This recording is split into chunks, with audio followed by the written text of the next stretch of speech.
जो तेवर 90 के दशक के उत्तरार्ध और 2000 के शुरुआती दौर में आप में दिखाई देते थे, अब आप सरकारी नेता हो गए हैं और टाइगर जयराम महतो अब वो मुद्दे उठाते हैं। हमारा झारखंड के लिए लड़ाई जो हम लोग ने जिस रूप से लड़ा, वो कोई आतंक के लिए नहीं था, बल्कि राज्य को सुना जाए इसके लिए था।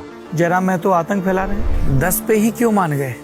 2019 में वैचारिक अंतर आए थे। क्या अंतर था? मूल कारण था रीजनल सब्जेक्ट हमारा, उसको हम दोहराना नहीं चाहते थे। तो आप वॉकआउट क्यों नहीं कर गए थे जब ये सब चीजें गतिरोध चल रहे थे? वॉकआउट तो किए हम, अंततः अपने सब्जेक्ट के साथ तो लोगों अलग आ ने गए। कहा कि 5 साल सत्ता की मलाई खाई और फिर कन्वीनियंस के हिसाब से लॉजिक सत्ता को देखने का नजरिया अलग हो सकता है। टुंडी सीट आप लोग मांग रहे थे?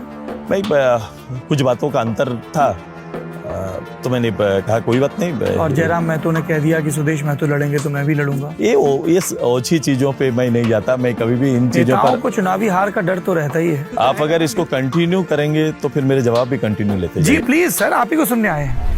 9 नंबर के पन्ने पे आपने लिखा है सरना धर्मकोड को मान्यता। बीजेपी का और आपका स्टैंड अलग अलग है इस पर। तो हमारे जो प्रभारी हैं, सब प्रभारी हैं, वो लगातार सरना धर्म गुरु से मिल रहे हैं, उनसे वैचारिक इस संदर्भ में विचार कर रहे हैं, उनके धर्मस्थल पर जा रहे हैं और आगे इसका कोई न रास्ता निकालेंगे। कमिटमेंट नहीं कर रहे हैं कोई खुलकर। बीजेपी साफ कहते कि हाँ सरना धर्मकोड बनाएंगे। आपने अपने गारंटी दी है 200 यूनिट मुफ्त बिजली। बीजेपी ने तो ऐसा कोई प्रॉमिस नहीं किया है। आप तो 10 सीटों पर लड़ रहे हैं, टोटल सीटें 81 हैं। तो आपको लगता है कि आप इतनी बाम मरोड़ने की स्थिति में होंगे कि अपनी मांग मनवा लें? मैं हेमंत जी की तरह बात नहीं कर रहा हूँ कि 200 यूनिट बिजली का हम उपयोग ही नहीं कर पाए तो हम आप क्या करेंगे।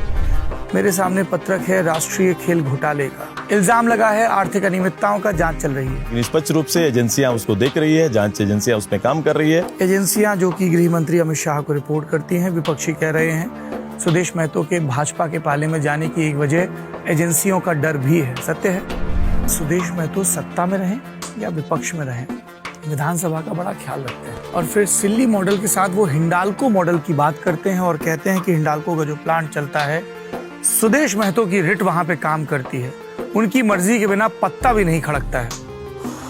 ऐसा शायद सब जगह पर हो जाए तो झारखंड का कल्याण हो जाए कि आपकी रिट सब जगह चले।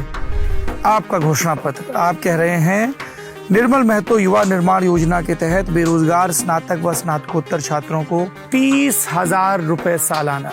झारखंड भर के बेरोजगारों को, स्नातक और स्नातकोत्तरों को अगर आप 30,000 रुपए सालाना देंगे, एक्सचेकर पे जो बोझ आएगा। और इसीलिए बीजेपी के, आपकी मेन पार्टी के घोषणा पत्र में इसके कहीं निशान नहीं। 2 अलग अलग हमारा संकल्प पत्र आया है।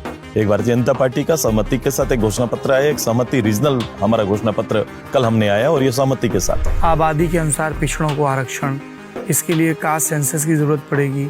बीजेपी ने कास्ट सेंसस को लेकर अपना स्टैंड क्लियर नहीं किया है। आप मुझे बता दो, बिहार में नीतीश बाबू आगे बढ़े, नीतीश बाबू ने निर्णय लिया, कास्ट सेंसस भी कराया, रिजर्वेशन भी दे दिया। नीतीश जी वहाँ ऐसा कर पाए क्योंकि वो मुख्यमंत्री थे। सुदेश महतो जी मुख्यमंत्री बनेंगे? मैं कह रहा हूँ कि सरकार का मुखिया मुख्यमंत्री बनना चाहेंगे कभी झारखंड का?